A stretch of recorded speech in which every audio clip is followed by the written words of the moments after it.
Hello friends, in today's video I'm gonna be walking through how to do a boomerang on Snapchat. But before getting started this video, make sure to subscribe 5-minute solution. So first of all, you need to update your Snapchat app. So for that, go to Play Store and update your Snapchat. And now take a 2 seconds video, and to the right hand menu you will get this option here, so click on that and you can tap to change the effect. You can play once, you can use the loop,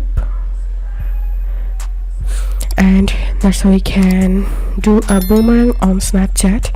If this video helped you, give a thumbs up and please consider subscribe to 5-minute solution. Thank you for watching.